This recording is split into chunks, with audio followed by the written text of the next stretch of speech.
नमस्कार मित्रांनो, मी नितीन.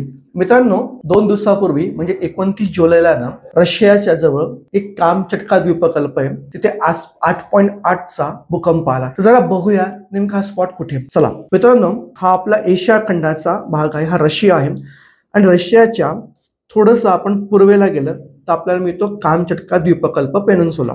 लोकेशन कामाचं आहे. लोकेशन बघूया. ह्या कामचटकाच्या पूर्वेला हा बेरिंगचा समुद्र आहे आणि याच्या पश्चिमेला सी ऑफ ओखोत्स्क आहे आणि खाली हा आपला पॅसिफिक महासागर आहे. हा जो कामचटका द्वीपकल्प आहे यावरती 29 जुलैला 8.8चा भूकंप आलाय. आता ही गोष्ट नवीन नाहीये. नवीन या करता नाहीये, कारण आताच मागच्या 20 जुलैला पण इथे 7.7चा भूकंप येऊन गेलेला आहे. कारण काय, या कामचटका द्वीपकल्पालगत एक ट्रेंच आहे. त्याचं नाव आहे क्युरिल. मी झूम करतो. क्युरिल ट्रेंच. काय नाव आहे? क्युरिल ट्रेंच. ट्रेंच म्हणजे काय की ज्यावेळेस दोन समुद्री भूपट्ट म्हणजे पॅसिफिक भूपट्ट आणि ओखोत्स्क भूपट्ट त्यावेळेस दोन ओशनिक प्लेट जवळ येतात त्यावेळी जी हेवियर आहे म्हणजे कुठली आपली पॅसिफिक ती सबडक्ट होते आणि बॉर्डरला काय बनतात? ट्रेंचेस. म्हणून ही ते काय बनली आपली क्युरिल कामचटका ट्रेंच, गर्ता बनली. आणि हे भूगोलामध्ये फिक्स आहे की ज्या ज्या ठिकाणी गर्ता आहे त्या ठिकाणी तो भाग सर्वात जास्त अर्थक्वेक प्रोन झोन आहे. तसेच हा भाग पॅसिफिक रिंग ऑफ फायरचाही भाग आहे आणि म्हणून या पट्ट्यामध्ये वारंवार भूकंप येतात. 8.8चा भूकंप त्याच्यामधलाच एक प्रकार आहे. थँक्यू.